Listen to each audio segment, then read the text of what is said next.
guys, so today is Friday, September the 29th. We're going to be doing a paycheck to paycheck budget. You guys have actually never seen this particular budget because I've never done a budget video for the end of the month rolling into the new month. I'm not sure why. That's like leaving out a whole budget because, you know, we do a monthly budget and then we do weekly budgets. And we do weekly budgets because we have variable income and because otherwise I'd have like unnecessary anxiety, and it just makes sense for us to do a weekly budget because at least I know when I'm doing the budget, I'm at least checking in with the budget. I can move through the next week or the following week or the upcoming week with confidence, not worrying about like if our account's going to be overdrawn or whatever. I just have a lot of confidence moving throughout the month when I'm doing these weekly check-ins or these weekly budgets. So, all of that to say, I think that this is really important and I wanted to show you guys this. As for August and for September, I don't know like why I really didn't do the budget, I guess. I'm not sure, but we're just going to just keep moving. So, for September, at the beginning of the month, for some reason, I thought rolling over $132.57 was going to do the trick. I don't know. It was just my bad because October, we have all of these bills. We don't even get paid until the 6th. I'll explain. I know that says payday, but I'll explain that to you. We don't even get paid until the 6th. So I don't know why I thought $132 was going to do anything for us. That wouldn't even cover cell phone and cable. It was just a miscalculation on my end. I should have rolled over more like $400 or something like that. So whenever we do our budget at the beginning of the month, whenever I'm doing it correctly anyway, we try to roll over or keep in our account enough money so that we can cover the first week's bills, or however, it doesn't matter. It doesn't, you know, it doesn't have to be the week. It doesn't have to be a whole week, but we need money in our account to cover bills before we get paid. That's the bottom line. Like I said, it was a miscalculation this time. But for example, in September, we got paid on the 1st, so we didn't have to roll over a single dime. Our account at the end of August could have been $0.00. All would have been well because the end of the month was on the 31st. And if we had $0.00 in our account on this day, it wouldn't have been, you know, a problem because Friday when we woke up, we would have my husband's paycheck in our account. So we wouldn't have needed to roll over any money. I hope that makes sense. I find at the beginning of the month when I'm doing my budget, I go ahead and start thinking about, of course I didn't do it right this time, but I go ahead and start thinking about, okay, what bills do we need to pay for the next month until we get paid? So if I would have done this correctly, I would have rolled over at least these 3 bills. These are debatable and we'll talk about those later, but I would have rolled over at least enough, or I would have budgeted that we would roll over at least enough to cover these 3 bills and me going to that conference and whatever expenses are related to that. But I didn't do that correctly. But just going forward, you guys, if you're going to be doing an every dollar budget, there are going to be times where you can't zero out the budget, meaning you can't put all of your money towards debt or towards this or all of your money in savings, and at the end of the month you have $0, which is what the goal of the every dollar budget is. But that doesn't always work because you have to have money to cover your next month's bills. You have to have money in your account as a buffer. Some people call it a buffer or a cushion or whatever. A lot of people do it just the same way that I'm doing this. I probably got the idea from some other people. I'm not sure.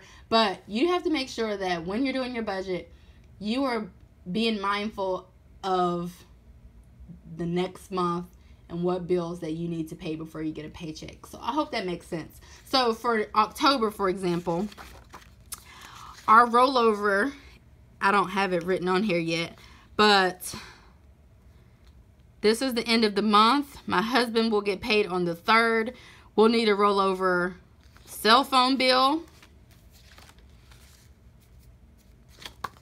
And that's it. So for for October, we don't have to roll over anything but enough to cover the cell phone bill. Obviously, you might want to leave a little bit more money in there. Like for us, we might need groceries or some other kind of little thing like that. So we'll have to leave a few dollars. Maybe we'll probably roll over. I'm thinking ahead now, but we'll probably roll over at least $75, and then maybe like $100 more, maybe like $200, I think is what we're going to roll over for October to November.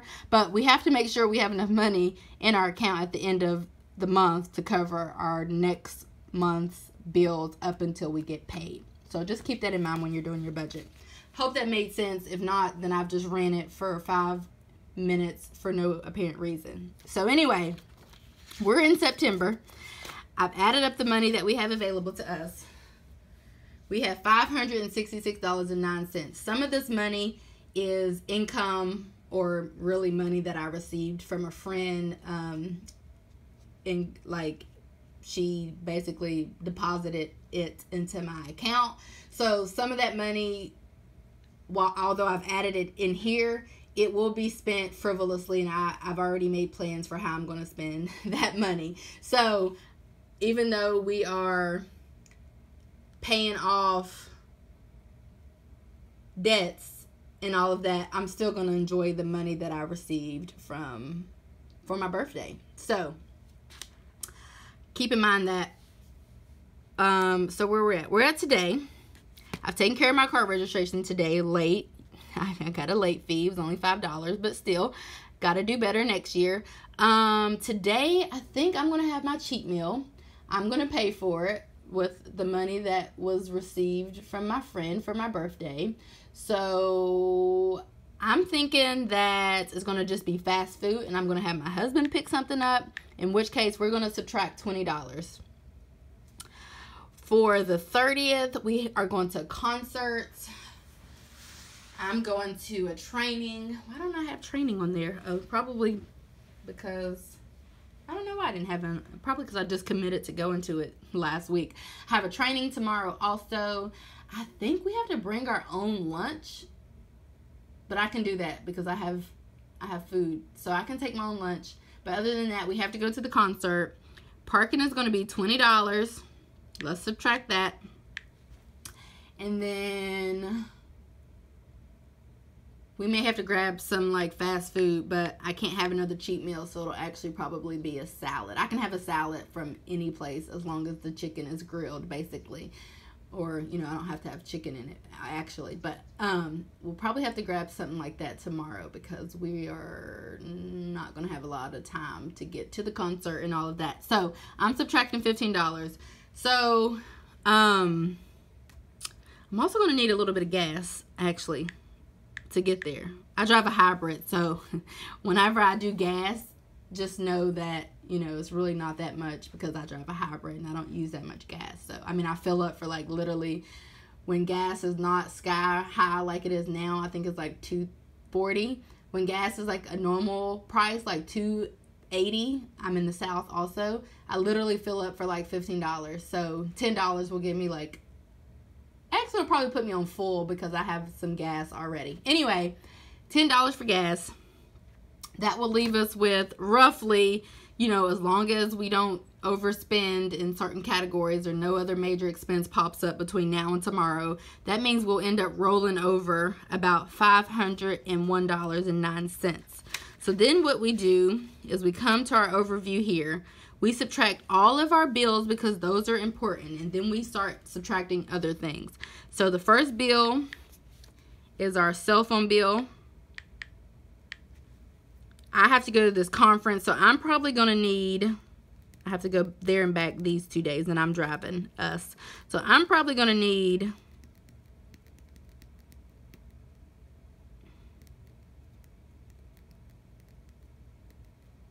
$20. And then when I get back, I may need another 10. I don't know. The conference is a pretty good, it's pretty far away from here. So let's do $30 for gas for me for this week. My husband will need gas too. We're pausing. I normally would subtract bills, but while I'm on gas, my husband's going to need to fill up for the month. With gas prices up, it'll probably be about $35, and then he won't fill up at all for the rest of the month. Now we're going to go back to bills. So we're going to need cable. That's going to come out literally on that day. This is going to come out on that day. Student loan is going to come out on this day. They do not play. These 3 bills come out when they're supposed to. Everything else is like whenever they feel like taking the money, I feel like. Rent, I will give them a check on this day, but I don't have to. Literally, you guys, rent takes 2 weeks to come out. I kid you not. We've been here over a year. One time it came out in like 5-6 days, but it literally takes 2 weeks. And I just give them the check because, you know, I could give a money order or a cashier's check to get out of having to wait that long and having that money just sitting in our account. But we already bought checks like when we opened up the account last year, so I'm not going to buy a money order. I don't even care if it's $1. I'm not spending $1 on a money order when I've already spent like $30 on 200 million checks. And I'm not going to give these people $10 for a cashier's check either, because we had to do that once at our old apartment, and the cashier's check was literally $10, and I just can't even like give anybody $10 for a cashier's check. So the only thing that we can do is pay using our checks. So therefore, we have to wait weeks for the money to come out of our account. Then we have car insurance. That will come out of this paycheck. If rent were to come out on the 11th or something, that would come out of this check too, but chances are it's going to come out sometime down here, unfortunately. But we do have a birthday, and I think I'm going to give $25 for that. That would leave us with $130. Then, oops, was that 130.01? No, yeah. Then my husband's going to need a haircut. First things first, haircut. He needs to go get a haircut. $15. Dates, donations, and gifts. We already subtracted the $25 for the birthday. Toiletries. We literally have like no, well, we have 1 roll of toilet paper. Trying to make that last until tomorrow. We need some, my husband needs deodorant. We need some stuff. So I'm going to assume I'm going to go on like October the 1st and spend that whole $30. That'll leave us with $85. I did gas for the week or for the month for my husband. Groceries. I don't think we need any groceries, you guys. I think we can last at least another week, week and a half, because we still have so much meat. We just have like tons of meat. And I don't eat that much. I eat often, but I don't eat that much with the new diet plan, or, you know, I know you're not supposed to use the word diet, but the new diet plan that I'm on, I literally just eat salad and grilled chicken, and I eat lunch at work for free every day, and I drink a protein shake, which I have 3 big tubs of protein that I just bought last week, and we have some other food that we just bought. So we're not going to need food probably that first or second week. That's why our grocery and our restaurant and groceries budget is so low. And that's it. So if everything goes accordingly, we'll have about $85 at the end of the month. And let me explain something to those who are inquiring or who might wonder. My husband is eligible for a bonus on every Wednesday. My husband is eligible for a bonus every Wednesday. However, he does not always receive that bonus. Sometimes he does. Sometimes he literally doesn't receive a bonus. So I can't count on him getting a bonus. I can't count on that as income. Also, this payday is for me. Mine is always going to be on a Thursday. But this month in September, I didn't get this check.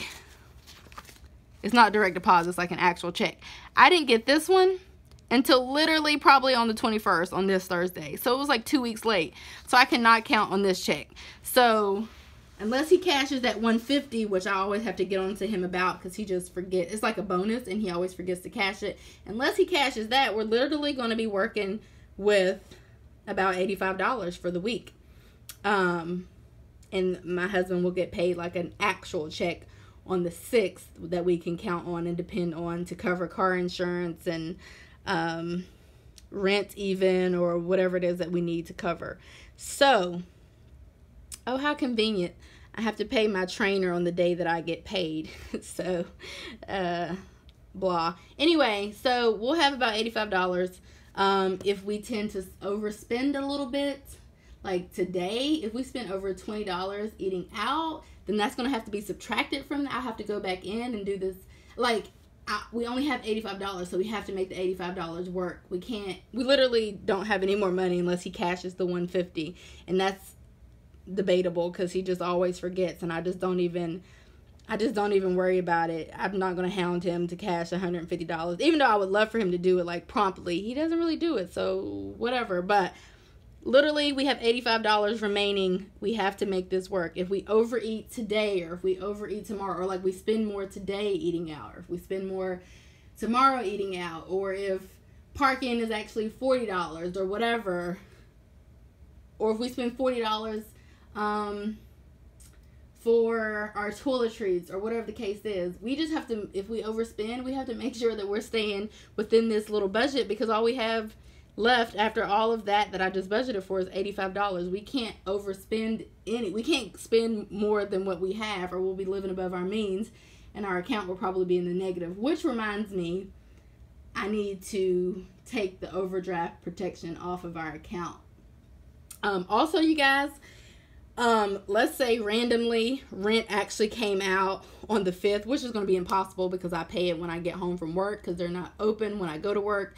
So it's literally impossible for them to cash a check at 5:30. But let's say one day that actually happened, we would just have to transfer money from, if the check even went through, because I'm about to take off overdraft protection, so I guess it wouldn't go through. But say I didn't take it off and the rent actually went through, I would have to just pull that money from one of our other accounts and put it in our account. Like, that's our plan if human error ever causes me to not budget correctly, or if we have some kind of bill that's due that I forgot about, or whatever the case is, we'd have to go to our emergency fund or something else to get that money. But I'm about to take overdraft off of our account, so we don't have to worry about that.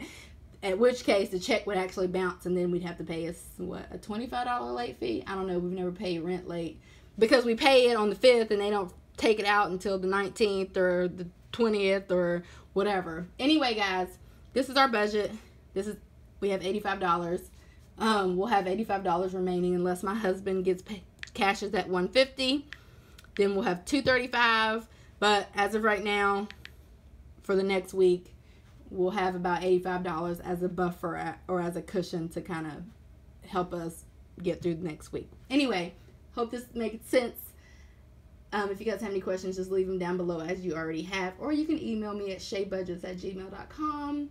And until next time, but until October the 1st, that's when I'll be back to do the budget recap for September. Bye, guys.